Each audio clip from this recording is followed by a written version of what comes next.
Hey everybody, Livingston here, and today we're jumping into episode 15 of The Twilight Zone. I shot an arrow into the air, came out on January 14th, 1960. Looking forward to this one because I haven't watched it. This is another episode that I haven't seen in season 1, and it seems like season 1 I haven't seen the majority of. And we still have a good half of the season to go, so maybe there's some episodes that I haven't seen coming up in this season. Not sure, but we still have a good 20, 21 episodes left in this first season. Pretty crazy how long seasons were back then compared to now. Now we have maybe 8 to 10, sometimes 12 when it comes to a season. But hey, things change, and sometimes for the better, sometimes for the worse. I'm not sure if it's a good or bad thing because so far I'm looking at these episodes and it seems to be quality just about every time we jump into one. So let's see if this one's still keeping up with what we've been, basically visiting since we've been starting this 156 episode marathon that we've got going on here. So I'm pretty sure we're going to get the same quality we always get when it comes to the Twilight Zone. Let's see if this is one of the better or worse stories in the realm of Twilight Zone. So far, they're all good in their own respect, but I like some more than others. So let's jump in. And the summit of his knowledge. This is a dimension of imagination. It is an area which we call the Twilight Zone. Boom. I have a complete light. Oh, we got a rocket? Her name is the Arrow One, and the projected dreams and hopes of not only a nation but a world. Interesting. She is the first manned aircraft into space. I mean, this is 9 years before we landed on the moon, so the Gemini missions were, I think, early 60s. So yeah, I mean... Now, the first manned mission to space was actually a year later, April 4th, 1961. So we were very much into the current events of the time, sticking with what science had to offer and the things people were thinking back then when we were about to enter another reality of exploration. At 15,000 monitors going, the situation would be the same. We've lost contact. She's off the radar screen, gone. Damn, that sucks. The course was preset. Now, the pilot wouldn't change it without notifying us. So an aircraft with an 8-man crew just disappears like a puff of smoke. One moment she's there, the next moment she's gone. This happened before in an earlier episode with Rod Taylor when the astronauts came back. There was just 3 astronauts, and they were slowly fading away from reality. Wherever you are, God help you. Thanks for the help. Dun dun dun dun. First entry, log, Arrow 1, Colonel R.G. Donlan commanding. We have crash landed on what appears to be an uncharted asteroid. I see. The electrical system went out. That's all any of us remember. Every time they show an asteroid, it always looks like a desert planet. Not really an asteroid. Asteroids don't typically have an atmosphere. So. The rest of the crew, dead. The bulk of the supplies have been destroyed in the crash. Well, that sucks. Begging the Colonel's pardon, but this is no time to write your memoir. It's a journal, man. And as long as we are a crew, there'll be discipline and there'll be protocol. Discipline. Come on, get over there and sit down. It's hot, see? It's very hot. Yes, it is. So if you're going to expend all that energy, you use it to figure a way out of here, a way back. How? You heard the Colonel. You're the first manned mission. I seriously doubt there's a rescue team coming for you. So if you crash landed, I don't know how you're going to fix the rocket to get back off this asteroid. That's just my 2 cents on this matter. But this is the Twilight Zone, so things are usually not what they appear to be. How much water is there? 5-gallon can, what we have on us. Then why waste it? He's not going to live through the afternoon. Well, geez. You the consulting surgeon, Corey? I'm 1 man out of 3 who's going to need water. If the situation were reversed, and it was you lying there, I'll give you odds you wouldn't want to be written off. Yeah, I'm with the Colonel here. If he dies, he dies. But nobody gets behind a push. If he's thirsty, we give him water. Then if he goes, we give him a prayer or 2. Yeah, kind of with the Colonel here. What's the matter, Corey? You want him on the detail, too? Corey's an asshole.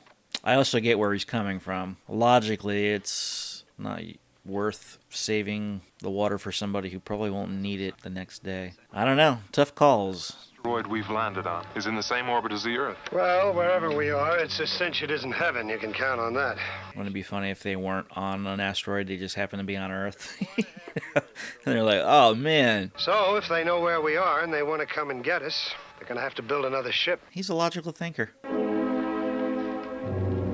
What is he going to do? Well, definitely not conserving. How is he? The same. Breathing seems shallower, though. See anything, sir? Yeah, we saw something. What'd you see? Rocks. Oh, yeah. This is no asteroid, it's an 8-ball. It'll be cooler, sir. At night. It's gonna be real cold at night.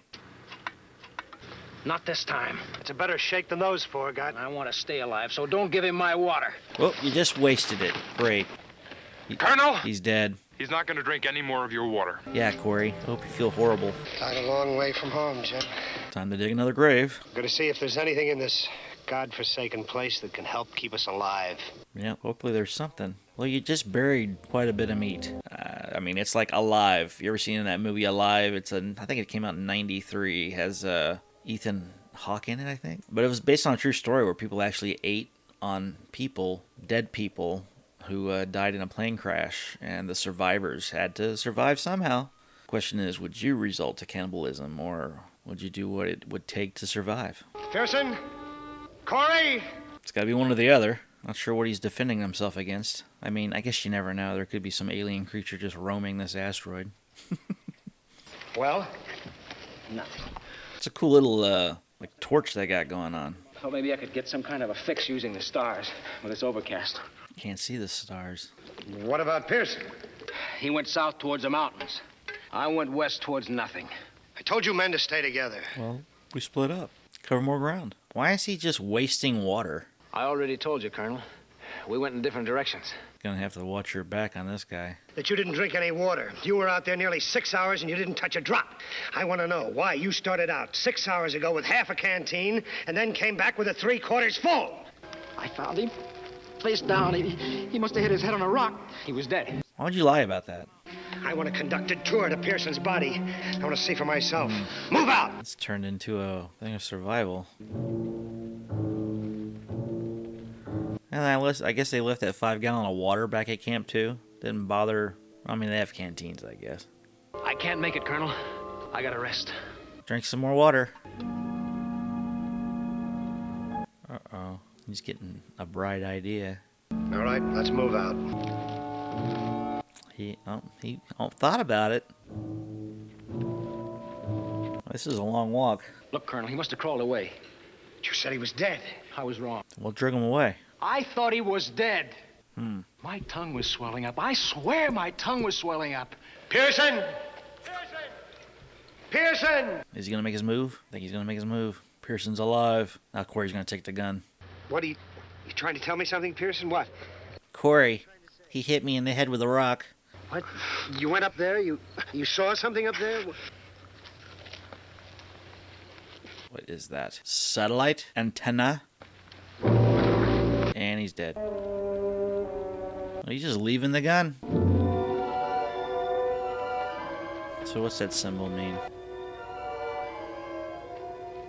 So far, a pretty decent episode. You're out of your mind. You've already killed once. You've already... Damn. Well, he's dead. One left. This was what's making me think that it's possibly I'm genuinely sorry, Colonel. something on top of that mountain. As soon as he gets up there, they'll go, oh shit, civilization. The chain of command and the numbers, and none of them fit here. He shot his water. You know, Colonel, this is a jungle where only the tough animals survive. You were looking for morality in the wrong place. Yeah, I'm kind of curious though. Are they just not... There's got to be a twist at the end of this episode. See you guys. Murder. Killed like 2 people. Now you make tracks, Mr. Corey. And telling you that it was later than you think. Looks like a road. Take a look over your shoulder at a giant sun suspended in a dead and motionless sky. Like an unblinking eye that probes at the back of your head in a prolonged accusation. What will he see when he gets to the top, I wonder?